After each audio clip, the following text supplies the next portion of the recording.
수사할 수 있는 상황도 아니고 할 수 있죠. 하기 싫습니다. 워크맨이라고 들어보셨나요? 저 아빠 골통품에서 봤어요. 네. 보통품? 여러분의 부동산 고민을 속 시원하게 해결해드리는 고민이 머니. 안녕하세요, 임민소입니다. 안녕하세요, 기린만입니다. 제가 오늘 또 전해드릴 소식은 기사가 아닙니다. 현대 엔지니어링에 2024 신입사원분들이 약 100여 분이 들어왔다고 합니다. 박수! 우와.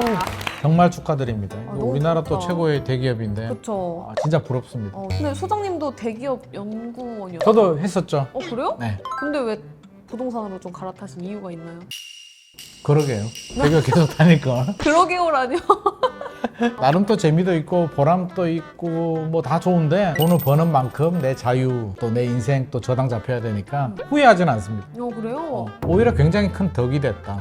되게 멋있는 선배 같네요, 갑자기.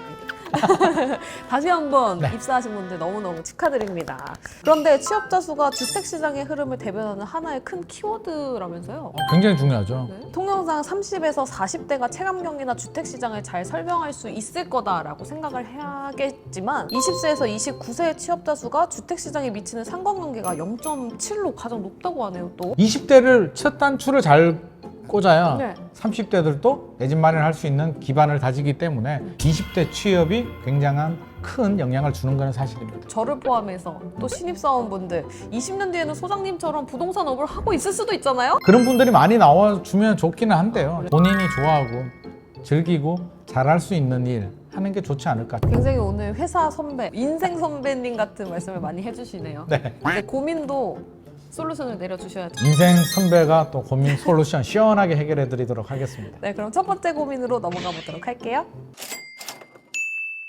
네, 첫 번째 사연은 RLDJQQOD 뭐죠? 영원님이 보내주셨습니다. 안녕하세요. 고민이 머니를 즐겨보는 무주택자입니다. 무주택자라니까 또 이게 힘이 쑥 빠지네. 네, 그래도 한번 들어봐야겠죠? 네네. 원래 집을 보유했다가 원래 보유를 했네요. 원래 집을 보유했다가 6개월 전에 팔았습니다. 계획은 팔고 바로 갈아타려고 했는데 집값이 더 떨어질 거라는 기대감 때문에 시장을 보고 있는데요.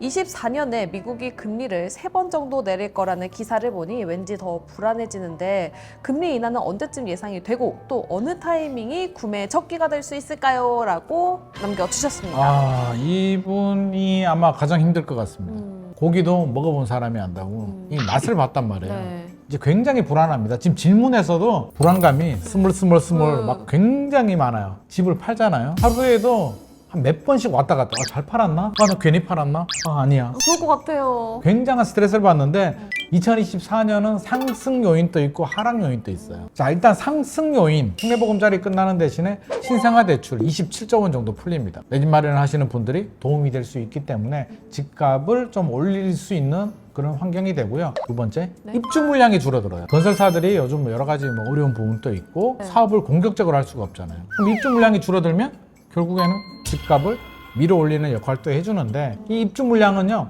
한번 결정이 되면 1년, 2년, 3년, 4년 쭉 가요. 중장기적으로는 분명히 상승 압력으로 존재할 가능성이 높고요. 또 하나는 전세, 빌라나 오피스텔, 생활형 숙박시설 같은 경우는 조금 어려운데 아파트는 아마 전세가 강세가 될 것 같습니다. 매매 시장이 주춤하고 있기 때문에 수요가 전세로 유입이 되고요. 수요는 늘어나는데 공급이 줄어들면 전세 가격은 강세가 되겠죠? 네. 전세가 강세가 되면 어떻게 돼요? 매매 가격을 밀어 올리기도 하고 그쵸? 떨어지는 집값을 막아주는 버팀목 역할을 해주기 때문에 전세가 올라가는 점도 집값 상승의 또 하나의 요인이 될 수가 있겠고 가장 중요한 거 금리. 금리가 내려가면 난리가 나겠죠. 근데 미국이 지금 세 차례의 인하 시그널이 나왔단 말이에요. 네. 한국 기준금리하고요 미국 기준금리 차이가 지금 2%포인트 정도 벌어져 있습니다. 1.5%포인트 이상 벌어지게 되면 우리나라에 들어와 있던 투자 자본들이 빠져나갈 자금 유출 가능성이 높아집니다. 그쵸. 그럼 한국은행 입장에서는 사실은 금리를 올렸어야 되는데 PF 문제도 있고 그쵸. 가계부채도 있고 여러 가지 문제되기 때문에 못 올렸어요. 근데 미국이 한 번 내렸어요. 0.25%포인트. 한국은행이 바로 내릴 수 있을까요? 못 내리죠.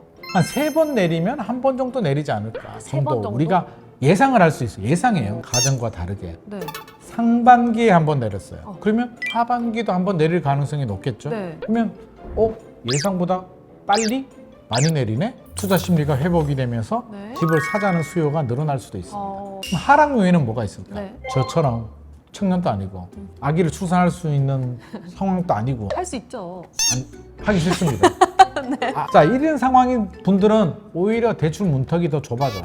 스트레스 DSR이 적용이 됩니다. 소득으로 연동해가지고 대출 한도를 정하는 거잖아요. 네. 미리 올라가는 대출 금리를 가정해서 스트레스 금리를 적용합니다. 가상 금리를 더 적용하겠다는 거고요. 그럼 대출 한도가 더 줄어들겠죠. 대출 문턱이 줄어든다는 얘기는 구매 능력, 집을 살 수 있는 능력이 약화되기 때문에 집값 하락 요인이 되고요. 최근에 뉴스 보시면 이제 PF 대출 네. 문제들이 막 터져 나옵니다. 이 프로젝트를 담보로 돈을 빌립니다. 그걸 PF라고 하는데 네.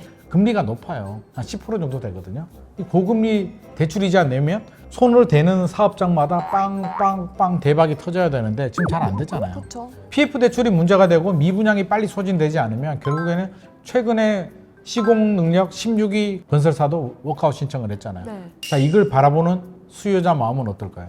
투자 심리가 더 위축이 됩니다. 주춤하게 되죠. 또 금리. 미국이 세 차례 내린다고 했는데 미국이 안 내릴 수도 있고요. 네. 2021년에 파월 FRB 의장이 2023년까지 금리 안 올린다고 했거든요. 네. 무슨 소리야? 번복했죠. 2022년에 세게 미친 듯이 올랐죠. 엄청나게 올랐잖아요. 네. 그러니까 기본적으로 믿을 수는 없는데 일단 안 올려. 한국은행 기준금리가 0.25%포인트 인상이 돼. 그럼 진짜 큰일 난다. 시장에서 제일 싫어하는 거는 불확실성이거든요. 앞이 안 보여요. 깜깜해. 꽉 막혀버리는 거죠. 투자 심리가 급격하게 위축이 되면서 폭이 하락이 될 수도 있기 때문에 네. 양쪽이 지금 다 존재하는 그런 상황입니다. 이 변수들을 좀 예의주시해야 되고요. 근데 이제 판단을 해야 돼요. 그 판단은 우리가 해줄 수는 없어요. 올라갈 가능성이 높아 라고 판단을 한다면 자금력이 되니까 내 집 마련을 하시는 게 좋습니다. 네. 하시는 게 좋은데 아무거나 살 수는 없잖아요. 일단 그런 지역이라면 용적률 낮은 단지, 개발 호재가 있는 GTX가 있는 단지, 가격이 최대한 많이 떨어진 물건 위주로 들어가시는 게 좋을 것 같고요. 이분이 또 그렇게 생각할 수도 있잖아요. 아니야, 하락 요인이 더 클 것 같아. 라고 한다면 조금 더 기다렸다가 바닥에 시그널이 나온다면 그때 들어가셔도 되는데 이거는 판단의 문제이기 때문에 이 잉글리시맨 본인이 판단할 문제라는 생각이 듭니다. 네. 그럼 두 번째 사연으로 넘어가 보시죠. 네, 두 번째 사연은 히읗84님께서 보내주셨습니다. 굉장히 웃음이 많은 분. 네, 아주 즐겁습니다. 네.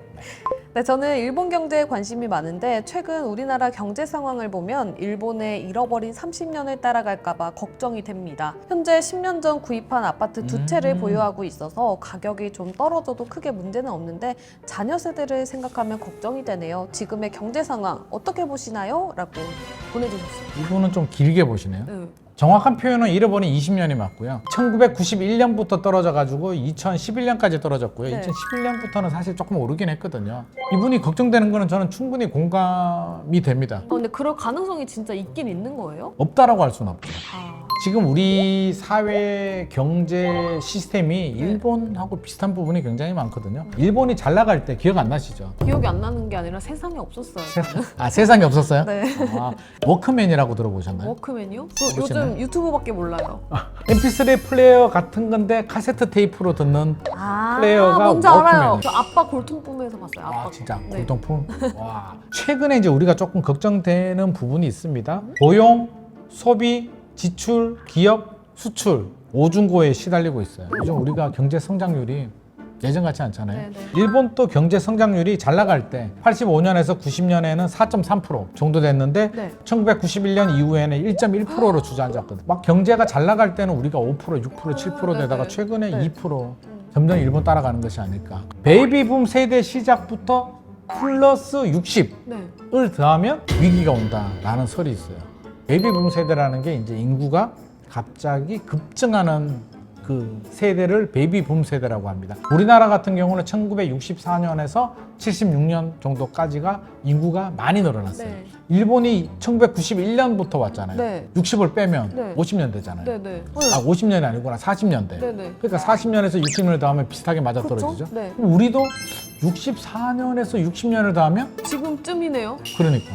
그래서 이거 뭐지? 찜찜함이 슬금슬금 올라옵니다. 근데 또 요즘에 이야기가 많잖아요. 고령화, 저출산, 저고용, 저성장 맞아요, 문제 맞아요, 여러 맞아요. 가지가 굉장히 많은데 출산율이 그 중에서 가장 큰 화두로 떠오르고 심각하죠. 있잖아요. 네. 많은 분들이 출산율 줄어들고 인구가 줄어들면 집값 많이 떨어지는 거 아니야? 라고 이야기하는데 수요는요 두 가지로 봐야 됩니다. 절대 수요와 네. 상대 수요가 있는데 절대 수요는 인구, 인구가 늘어나느냐 주느냐. 상대 수요는 집주인들이 매물을 내놓느냐 매물을 줄이느냐. 네. 줄어든 애들이 주택 구매 연령까지 성장을 하려면 20년 정도 시간이 필요해요. 그러니까 20년 후에는 큰 영향을 줄 수도 있겠으나 당장 문제되진 않고요. 당장 문제가 되는 건 상대 수요. 집주인들이 매물을 많이 내놓느냐. 그러면 집값이 떨어질 수도 있고요. 집주인들이 매물을 회수하면 집값이 올라갈 수도 있기 때문에 단기적으로는 출산율, 인구보다는 이런 심리가 더 중요하다. 아마 정부도 준비를 하고 있을 거고요. 지금 심각하니까 여러 가지 대응을 한다면 서울 수도권의 인구가 유입이 됩니다. 그나마 좀 잘 버틸 거고요. 중소도시들보다는 광역시, 중소도시들 중에서는 양질이 일자리가 있는 지역들, 인구가 늘어나는 지역 위주로 좀 들어가시는 게 그래도 좋을 것 같습니다. 희은님이 걱정하시는 부분은 이게 걱정한다고 될 일은 아니고요. 정부도 노력하고 있잖아요. 여러 가지 혜택들도 많이 주고 있고 너무 일본처럼 간다 절망적으로 생각할 필요는 없고요. 혹시 자녀 세대들이 불안하다면 내가 좀 더 노력을 해서 좀 축적을 해두는 것도 좋은 방법 아닌가 싶습니다. 알겠습니다. 네. 지난번 화에 이어서 오늘도 굉장히 선배 같은 따뜻한 조언을 이어서 해주셨습니다. 네, 이렇게 두 번째 사연은 다소 좀 무거운 경제 상황 이야기를 해봤는데요. 그래도 희망을 가지고 열심히 노력을 그럼요. 해서 잃어버린 20년 같은 그런 상황은 안 오는 그럼요. 그런 우리가 경제를 만들어야겠습니다. 미래를 정확히 알 수는 없는데 지나친 부정보다는 저는 긍정의 힘을 믿고 리스크 관리를 하면서 노력하는 게 중요할 것 같습니다. 그럼 긍정의 힘을 믿어보도록 하겠습니다. 그럼 긍정적으로 밝게 마무리해볼까요? 좋습니다. 부동산 고민이 머니.